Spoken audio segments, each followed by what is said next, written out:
time to add health and damage. We already have our base class set up to share the important data, so let's jump straight into BP_PlaneBase. In here, we're going to need two different variables. We want to track our current health, the health that we currently have, and our maximum health. We can do this with the use of floats. So I'll take the movement speed, press Ctrl and D to duplicate this once, and call this one current health. Duplicate it a second time, and we'll name this one max health. If we hit compile, I'm going to grab the maximum health and I'll set this to a default of 100. We can leave current health empty, and what we'll do instead is on the begin play, drop our current health onto the execution pin just here, and we want to take our current health and set this to be our maximum health. No human errors. Every time we start playing, we will always make sure that we start at full health. So a nice, simple way to just ensure that we don't get anything wrong with our health system. Once again, just a reminder, this is why it's really important. When we hit compile and save, go back into the plane player and just double check that you have the override call here to begin play, and the same for the enemy. So this is where it becomes important now, because we want to make sure that both of these classes initialize their health to whatever their maximum health is meant to be. With that confirmed, we can implement our damage handler as well. This is really simple. Unreal Engine has a built-in messaging system specifically for handling damage. If we right click in the event graph, we need to search for an event called AnyDamage. So it's this one here, the event AnyDamage. And this will be called whenever we send a message from another actor, whether that be a projectile, an explosive, impacting the plane or the enemy class. We can send a message to say, hey, you've been damaged. When that message is sent and this is received here, this event or function call will be made. And when that happens, all we want to do is we want to set our current health. So we're going to drag this onto the execution pin again. We'll make that our current health. So we'll take the current health a second time, control drag that into the graph to read the value. And that will be negative our damage. So current health minus a value here, which will be our damage that we're passing in. So this will be something we place in the call from the other class. The result of that calculation will be our new health value.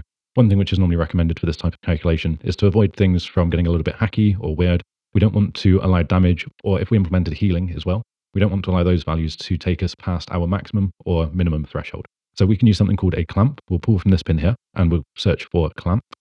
We want the clamp float option, which is just up here a little bit. So clamp float. And we're going to plug the result of this clamping into our pin just here.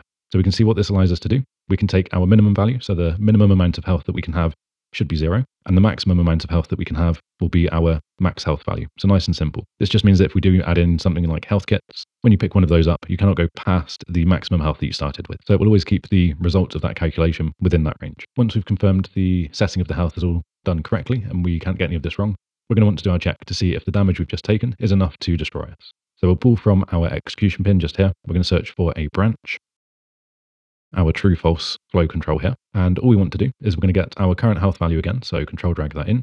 See if this is less than. So we're going to look for the less than operator here.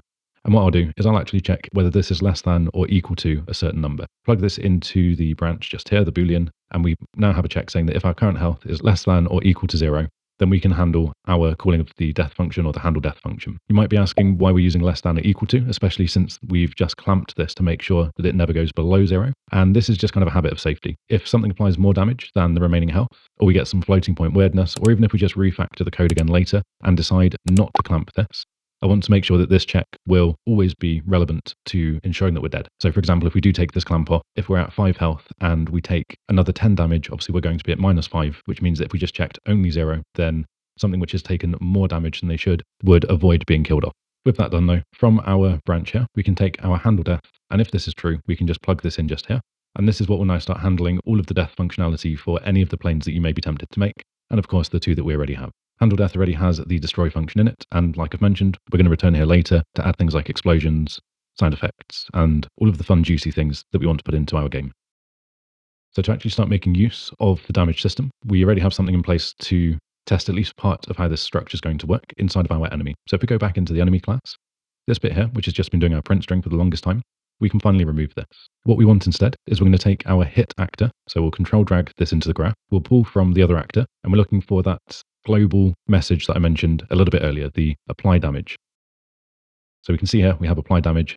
This just makes a call to any actor that it can communicate with. In this case, it's going to be the one that we've just bounced into. We're going to hook this up just here. So we'll take our execution pins, make sure they're all hooked up, move this out of the way, and we want to apply a certain amount of damage to the player. I think for the enemies, I'm going to give this half of the player's health. I know the player is going to have 100 health. We'll set this to 50, and this means the player can take 2 hits from an enemy, so they don't want to bounce into them too often. It's not going to be a quick and clean way to gain extra points by just flying into all of the enemies. Now that does remind me, another thing that we can do with our inherited variables.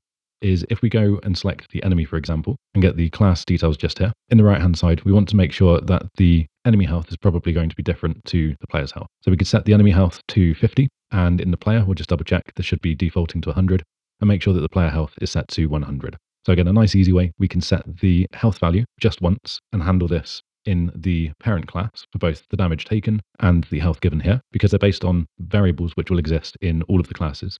And then in the child classes, all we need to do are just tweak these variables in the editor if we wanted to change the general kind of markup of our game. And like I've mentioned, because we've already set this up in a certain way, it now means that we've got the handle death. We don't need to come back and touch this. We needed to make one small change here inside of the enemy class. It didn't need to be accounted for, and everything will keep working as it was. One thing I wanted to show you really quickly, just because this is another one of those really clear places where you might have been tempted to take a different approach to handling death for the enemy, is we could unplug this just for now. Another thing that you could do is we could duplicate our apply damage function. We could plug this in here, because the main thing is that when we hit the player plane, we know that the enemy class needs to damage itself, essentially. What we could do is we could take our max health value, so I'm going to search for max health, and plug this in here, and then the damaged actor, we could basically just apply damage to ourself. So if we pull from the damaged actor pin here and search for self, we get this option, built-in functionality that I wanted to introduce, get a reference to self.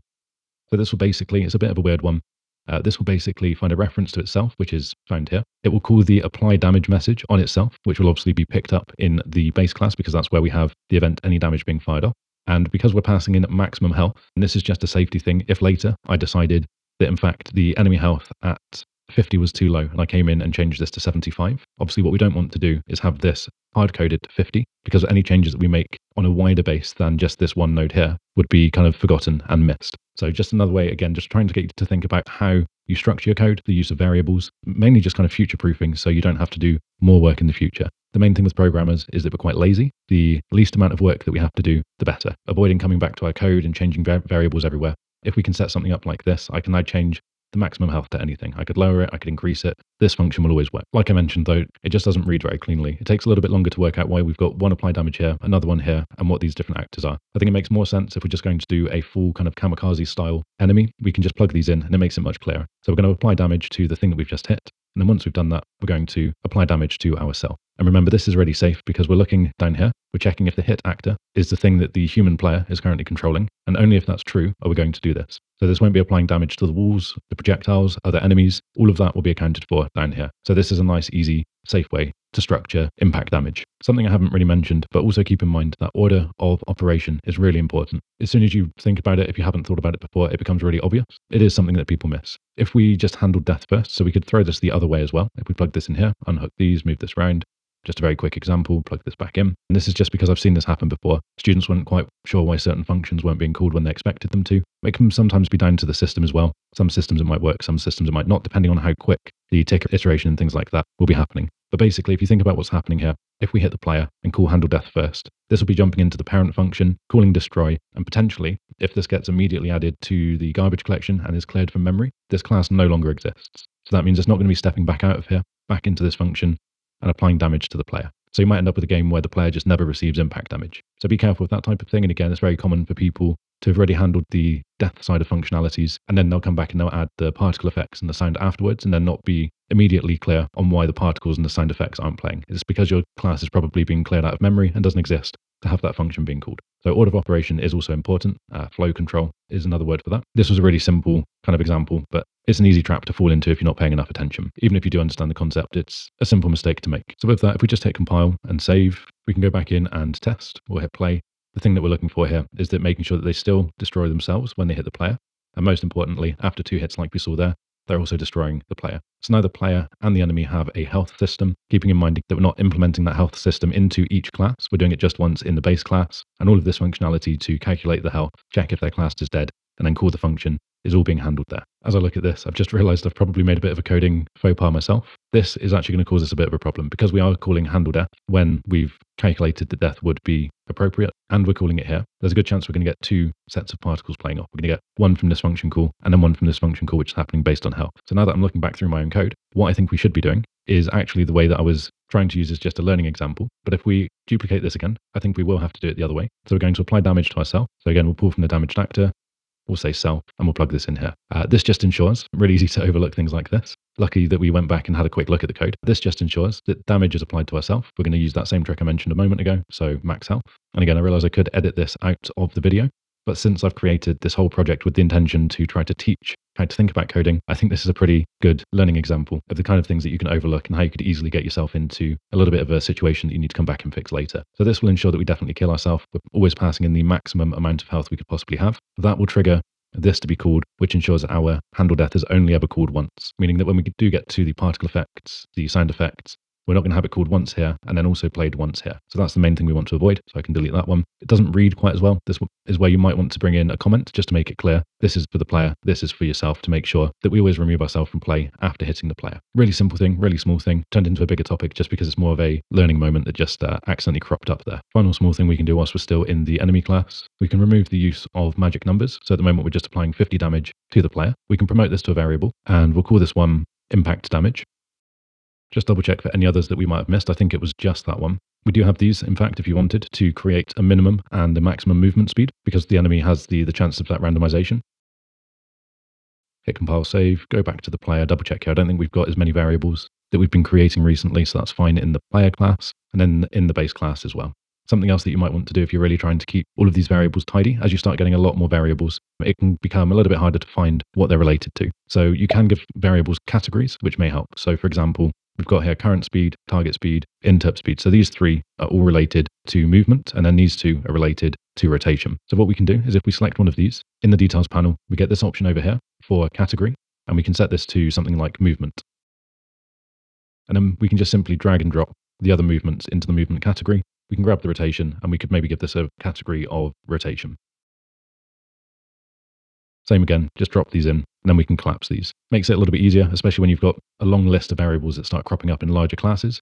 It means you can just navigate very quickly to find all of the movement related stuff if you're looking for one very specific value to tweak. And the same for rotation. You can have combat, you can have a category of booleans, vectors, whatever you wanted to set up here. Very much how your work process is going to best fit your project. But just a quick idea. If you wanted to do something in between topics, feel free to pause, have a little break from following along, and maybe go back through the other classes and see how you might want to categorize things in the base class and maybe even the enemy class. I won't do that on screen, but it's just an idea to get those concepts going and let you know that those features exist. With that done though, that is our health system complete. We've implemented that once and it's working everywhere. It means we can move on to the projectiles, and again we can now just build upon the foundation that we've already created. That's going to be when the combat gets more interesting and when we can actually fire back. Just another friendly reminder that you can get the full project you can see running in the background here by supporting on Patreon. Early access to videos with both Patreon and the YouTube memberships, wherever you felt more comfortable supporting. Any support goes a long way and is always appreciated. Just a big call out to all of the people you can see in the background here. Just a reminder that this fun little project exists as well. Patreon Paradise.